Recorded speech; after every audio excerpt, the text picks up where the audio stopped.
नमस्कार दोस्तों, जय हिंद। स्वागत है फिर से एक बार आपके अपने यूट्यूब चैनल हर्ष सॉल्यूशन में। दोस्तों, आज हम लोग देखेंगे कल जो हम लोगों ने किया था संज्ञा, तो उसी से संबंधित जो एमसीक्यू आपके प्रश्न बन सकते हैं, जो कि आपके आगामी जेएसएससी सीजीएल के एग्ज़ाम के दृष्टिकोण से काफ़ी खास होंगे, तो इसी को हम लोग करने वाले हैं। दोस्तों, इससे पहले मैंने आप लोगों को अपने चैनल के माध्यम से जो नागपुरी में आपको जितने भी सिलेबस पढ़ने हैं, जो कि जेएसएससी सीजीएल के एग्ज़ाम के दृष्टिकोण से हम लोगों ने वहाँ पर देखा हुआ है, तो उनको कवर कराया गया है। तो अगर आपने उन वीडियोस को नहीं देखा है तो आप चैनल के प्लेलिस्ट में जा करके उन वीडियोस को देख सकते हैं। आइए आज हम लोग देखेंगे संज्ञा से संबंधित जितने भी आपके एमसीक्यूज़ बन सकते हैं उनको। ठीक है, तो देखिए दोस्तों, जो हम लोग का यहाँ पर पहला प्रश्न है, ये है, देखिए, भारतीयों, जो भारतीय शब्द है इसका आपको बहुवचन बताना है। तो बताइए भारतीय शब्द का बहुवचन क्या हो जाएगा। देखिए यहाँ पर दिया गया है भारतीयों, भारतीयों या फिर भारतीयों। खाली स्पेलिंग का इसमें फ़र्क है। ठीक है, तो आपको बताना है कि इसमें कौन सा सही हो जाएगा। तो देखिए दोस्तों, इसमें जो सही है आपका सी नंबर हो जाएगा, भारतीयों। ठीक है, भारतीय का हो जाता है भारतीयों। तो आप इसमें कंफ्यूज ना करें। कई बार हम छोटी छोटी मिस्टेक यहाँ पर कर देते हैं, जैसे कि यहाँ पर स्पेलिंग मिस्टेक है, तो कोई हो सकता है इसे कर देंगे, कोई इसे भी कर सकते हैं। तो आपको ध्यान रखना है कि भारतीयों जो है ऐसे लिखा जाता है। ठीक है, ऑप्शन नंबर सी इसका सही हो जाएगा।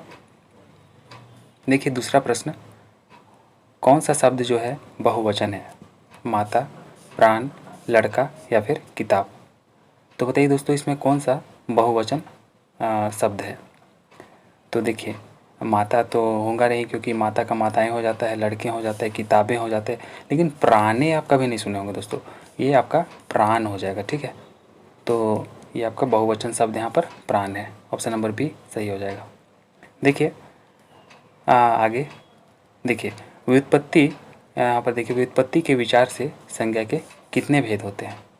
तो दोस्तों, व्युत्पत्ति के विचार से, वैसे तो आपने जो है 5 तरीके के संज्ञा पढ़े होंगे, लेकिन व्युत्पत्ति के आधार पर जो मैंने पिछले जो इसका क्लास आप लोगों को कराया था, संज्ञा का क्लास, उसमें मैंने आपको बताया था कि व्युत्पत्ति के आधार पर ये केवल और केवल 3 प्रकार के ही होते हैं। ठीक है, तो ऑप्शन नंबर ए इसका सही हो जाएगा। वैसे आपने पढ़ा होगा व्यक्तिवाचक, जातिवाचक, भाववाचक, समूहवाचक और द्रव्यवाचक, लेकिन व्युत्पत्ति के आधार पर केवल 3 ही होते हैं। ठीक है, देखिए अर्थ के विचार से संज्ञा के कितने प्रकार होते हैं। तो अर्थ के विचार से अगर देखा जाए तो संज्ञा के कुल 5 प्रकार होते हैं, जो कि अभी मैंने ऊपर बताया आपको। ठीक है, तो देखिए अगला है दोस्तों, जिन संज्ञा शब्दों से पदार्थ के नाप तौल का बोध होता है। तो ये तो आपका मटेरियल नाउन में आ जाता है, और जिसको कि हम लोग द्रव्यवाचक संज्ञा कहते हैं, तो उन्हें क्या कहा जाता है ये आपसे पूछ रहा है। तो ऑप्शन नंबर बी हो जाएगा, ये तो कोई भी बता सकता है। ठीक है, तो द्रव्यवाचक संज्ञा ऑप्शन नंबर बी इसका सही हो जाएगा। देखिए अगला है, किसी व्यक्ति, स्थान, वस्तु विशेष का बोध कराने वाले शब्द को क्या कहते हैं। देखिए दोस्तों, जो भी किसी व्यक्ति, स्थान, वस्तु आदि का बोध कराता था, उस संज्ञा को हम लोग क्या कहते थे, हम लोग इसको व्यक्तिवाचक संज्ञा, प्रॉपर नाउन कहते थे। ठीक है, तो ऑप्शन नंबर सी इसका सही हो जाएगा।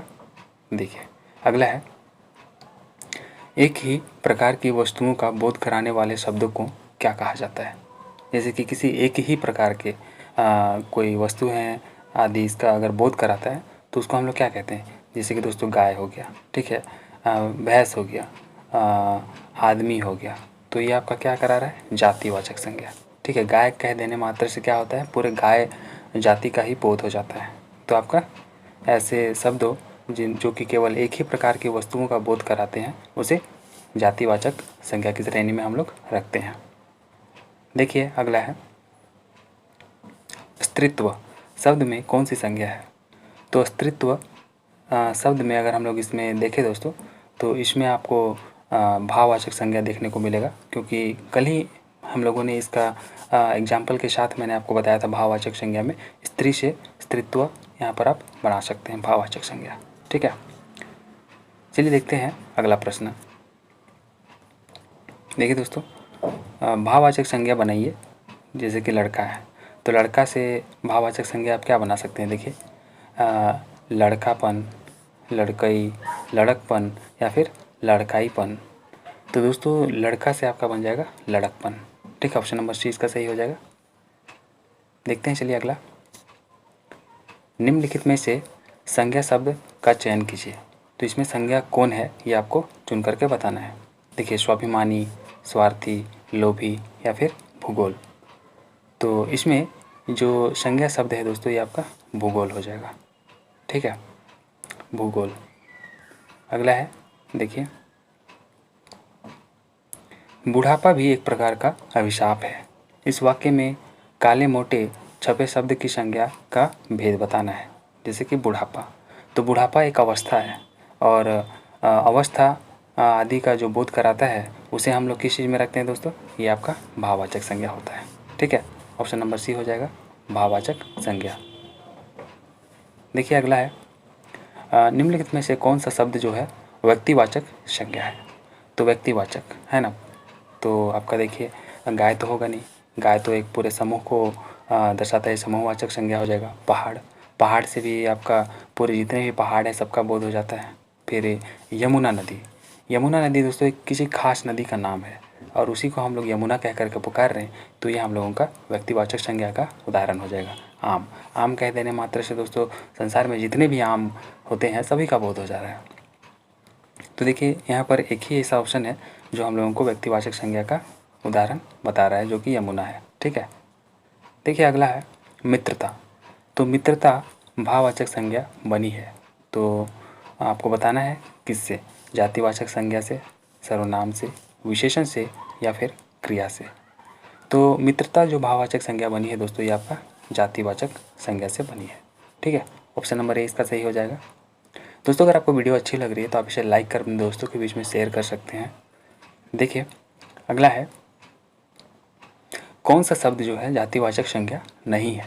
तो बताइए दोस्तों इसमें से कौन सा शब्द जो है जातिवाचक संज्ञा नहीं है। अगर आपने जातिवाचक संज्ञा को ध्यान से देखा होगा तो आप यहाँ पर बहुत ही आसानी से बता सकते हैं। देखिए जवान, बालक, सुंदर या फिर मनुष्य। तो इसमें जो जातिवाचक संज्ञा नहीं है वो है आपका सुंदर। जवान, बालक, मनुष्य ये सभी जातिवाचक संज्ञा में आ जाएंगे। ठीक है, लेकिन सुंदर जो है ये जातिवाचक संज्ञा का उदाहरण नहीं है।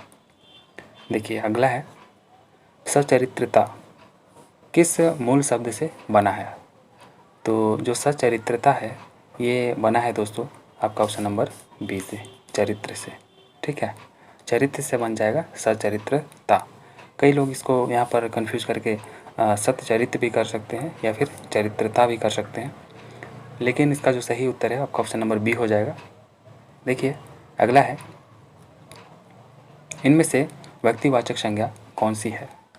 तो व्यक्तिवाचक संज्ञा की अगर बात करें दोस्तों तो अभी हम लोगों ने ऊपर भी एग्जाम्पल देखा था, लेकिन इसमें से आपको बताना है छाट करके कि व्यक्तिवाचक संज्ञा कौन हो जाएगा। पर्वत, सोना, मनुष्य या फिर गंगा। देखिए वहाँ पर पिछले वाला में हम लोगों ने देखा था यमुना नदी, यहाँ पर गंगा नदी। तो गंगा नदी भी एक खास नदी है जिसको कि अगर हम लोग बोलेंगे गंगा नदी तो वो कोई यमुना नदी की तरफ नहीं जाएगा या फिर ब्रह्मपुत्र नदी की ओर नहीं जाएगा, बल्कि वो पर्टिकुलर गंगा नदी की है। और अगर उसको जाने के लिए बोला गया है तो वो गंगा जानता है कि हाँ गंगा नदी कहाँ मिलती है, कहाँ मिलेगी, है ना। तो हम लोग यहाँ पर देख सकते हैं कि व्यक्तिवाचक संज्ञा की जो एग्जाम्पल है यहाँ पर इस वाले प्रश्न की ऑप्शन नंबर सी में हो जाएगी। ठीक है, तो चलिए देखते हैं अगला प्रश्न। देखिए इसमें बोलता है कि कौन सा शब्द जो है भाववाचक संज्ञा नहीं है। ध्यान से देखिए दोस्तों, यहाँ पर नहीं पूछा है। ठीक है, तो भाववाचक संज्ञा का उदाहरण जो नहीं है वो है आपका ऑप्शन नंबर देखिए मिठाई, ये आपका भाववाचक नहीं है। ठीक है, चतुराई, उतराई या फिर लड़ाई ये सब आपका भाववाचक संज्ञा में आ जाते हैं, लेकिन मिठाई जो है ये भाववाचक संज्ञा में नहीं आता है। देखिए अगला, निम्नलिखित में से कौन सा जो शब्द है वो संज्ञा है। तो आपको बताना है कि संज्ञा इनमें से कौन सा है, क्रुद्ध, क्रोध, क्रोधी या फिर क्रोधित। तो जो यहाँ पर संज्ञा शब्द है दोस्तों वो है आपका अपना ऑप्शन नंबर बी, क्रोध। ठीक है, क्रोध जो है एक संज्ञा है। देखिए अगला, खेतों में चारों ओर हरियाली नज़र आ रही थी। इस वाक्य में जो काले मोटे छपे शब्द हैं इसका आपको संज्ञा का भेद बताना है। हरियाली, तो हरियाली क्या है दोस्तों बताइए, जातिवाचक, व्यक्तिवाचक, भाववाचक या फिर इनमें से कोई भी नहीं। तो जो हरियाली है दोस्तों ये आपका एक भाववाचक संज्ञा का उदाहरण है। ठीक है, इसलिए ऑप्शन नंबर सी इसका सही हो जाएगा। देखिए अगला है, कौन सा शब्द जातिवाचक संज्ञा नहीं है? तो इनमें से जातिवाचक संज्ञा जो नहीं है उसको आपको बताना है। देखिए लेखक, शिक्षक, वकील या फिर मीठा। तो जातिवाचक संज्ञा नहीं है दोस्तों यहाँ पर मीठा। मीठा बिल्कुल भी जातिवाचक संज्ञा में नहीं आएगा। देखिए अगला हम लोग देखेंगे, कौन सा शब्द जो है भाववाचक संज्ञा नहीं है? तो भाववाचक संज्ञा नहीं है, देखिए दोस्तों इसमें सब में नहीं पूछ रहा है ना। देखिए भलाई, पढ़ाई, सुंदर या फिर अपनापन। तो जो इसमें भाववाचक संज्ञा नहीं है वो है आपका ऑप्शन नंबर सी, सुंदर। ठीक है, देखिए अगला है दोस्तों, भाववाचक संज्ञा छाटिए। तो इसमें आपको भाववाचक संज्ञा छाटना है। देखिए गाय है, करुणा है, दही है या फिर हिमालय है। तो जो भाववाचक संज्ञा है ये आपका ऑप्शन नंबर बी हो जाएगा, करुणा। ठीक है दोस्तों, आज के वीडियो में इतना ही रखते हैं। इसके आगे भी और भी कई सारे प्रश्न हैं, अगर आप कहेंगे तो मैं उनको आपको करा दूंगा। और भी काफ़ी सारे प्रश्न हैं हमारे पास। तो ऐसे कई सारे छोटे छोटे प्रश्न आपसे पूछे जाते हैं, लेकिन अगर उसको हम लोग एक बार नहीं किए हैं तो दोस्तों कई बार हम लोग कन्फ्यूज़ कर सकते हैं। तो इसलिए आपको एक बार इन सारे प्रश्नों को करके जाना चाहिए, एटलीस्ट एक बार देख करके जाना चाहिए, ताकि एग्ज़ाम अगर आपसे पूछे जाए तो आप इसमें कन्फ्यूज़ ना करें। ठीक है, तो चलिए दोस्तों आज के इस वीडियो को यहीं पर रखते हैं, मिलते हैं अगले पार्ट में। तब तक के लिए टेक केयर। जय हिंद, जय भारत, जौहर।